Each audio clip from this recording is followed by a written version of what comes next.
গল্প অৰণ্য দ্বিতীয় খণ্ড গল্পকাৰ তথা পাঠ শিল্পিকা মধুকৈল্য।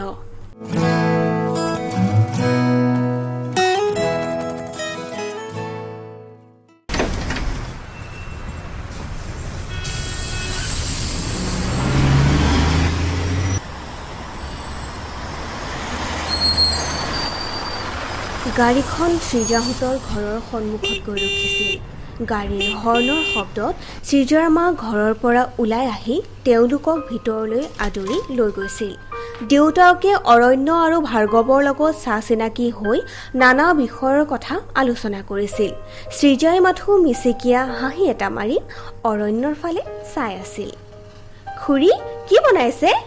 লুচি ভাজি বনাবলৈ আটা কেইটা মাৰিছো। দিয়ক, মই অলপ সহায় কৰি দিওঁ। নাই, নালাগে, তুমি যোৱা, তেওঁলোকৰ লগত কথা পাতাগৈ, মই পাৰিম দিয়া। ঠিক আছে, মাত্ৰ আপুনি বেছি একো যা যোগাৰ নকৰিব। ইয়াত পেট ভৰাই খাই গ'লে আমাৰ ঘৰত একোৱে খাব নোৱাৰিব। তোমালোকৰ ঘৰ পোৱাগৈ মানে লুচি ভাজি হজমেই হৈ যাব। ইছ, মিকুৱে হাঁহি এটা মাৰিলে আৰু পাকঘৰৰ পৰা গুচি আহিল। শ্ৰীজাৰ মাকে পাকঘৰত কি কৰিছে চাবলৈ গ'ল আৰু ইফালে মিকু ড্ৰয়িং ৰুমলৈ সোমাই আহিল। অৰণ্যই হাঁহি এটা মাৰি পুনৰ শ্ৰীজাৰ দেউতাকৰ লগত কথা পাতিবলৈ ধৰিলে। শ্ৰীজাৰ মাকে চাহৰ কাপকেইটা ট্ৰেখনত উঠাই লৈ আহিল। পিছে পিছে শ্ৰীজা হাতত আৰু এখন ট্ৰে লৈ। খোৱাচোন। শ্ৰীজাৰ মাকে চাহৰ কাপকেইটা তেওঁলোকৰ পিনে আগবঢ়াই দিলে। তেওঁলোকে খোৱা বোৱা কৰি শ্ৰীজাৰ মাক দেউতাকৰ পৰা বিদায় ল'লে। আমি গৈ থাকো দিয়ক, নহলে ঘৰ পাওঁতে দেৰি হ'ব খুৰা। শ্ৰীজাৰ মনটো অজানিতে সেমেকি উঠিল। গাড়ীখন দূৰণি নেদেখা হোৱালৈকে তাই অৰণ্যৰ গাড়ীখনলৈকে চাই থাকিল। ল'ৰাটোৰ একেবাৰে গভভেম নাই, কথা বতৰাটো বৰ ভাল। মাক দেউতাকৰ কথাবোৰ শ্ৰীজাৰ কাণত পৰিল। তাই পদূলি মুখৰ পৰা গৈ বিচনাত উঠিলগৈ আৰু হেডফোনডাল কাণত লগাই অসমীয়া পুৰণি ৰোমান্টিক গীত এটি লগাই ল'লে। পিছদিনা কলেজ গৈ 2টা ক্লাছ কৰি মিকুলৈ এটা ফোন কৰি কেণ্টিনলৈ গ'ল। তাত দুয়োজনীয়ে কফি দুকাপ অৰ্ডাৰ দিলে।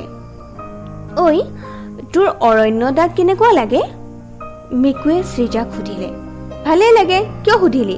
এনেই অ', এনেইতো তই মোক একো কথাই নুসুধ, কিয় সুধিলি কচোন? কাৰণ অৰণ্য দাগ মই ভাল পাওঁ। মানে? শ্ৰীজাৰ বুকুখন ধিপিংকৈ মাৰিলে। মানে অৰণ্য দায়ো মোক পচন্দ কৰে। বা, ইমান ভাল খবৰ এইটো, তই মোক ইমান দিনে কোৱা নাছিলি কিয়? বৰ ভাল মানুহ অৰণ্য দা। অৰণ্য দা যদি মোৰ ভিনদেউ হয়, মোৰ কিমান যে ভাল লাগিব। শ্ৰীজাই মনৰ দুখবোৰ ঢাকি হাঁহি এটা মাৰিলে। কিন্তু সেই সপোন কেতিয়াও পূৰণ নহয় শ্ৰীজা, কাৰণ অৰণ্য দা বিবাহিত। কি? অঁ, সেই কথা তেখেতে মোক নিজেই কৈছে। তেন্তে এতিয়া তই কি কৰিম বুলি ভাবিছ? তেখেতে মোক পত্নীৰ মৰ্যাদা দিব নোৱাৰিব সঁচা, সমাজত আমাৰ প্ৰেমৰ স্বীকৃতিও দিব নোৱাৰে, কিন্তু তেওঁ মোক ভালটো পাব পাৰিব, তাততো একো বাধা নাই। তথাপিও যি সম্পৰ্কৰ একো ভৱিষ্যতে নাই, সেই সম্পৰ্কত থাকি জানো তই পিছলৈ সুখত থাকিব পাৰিবি?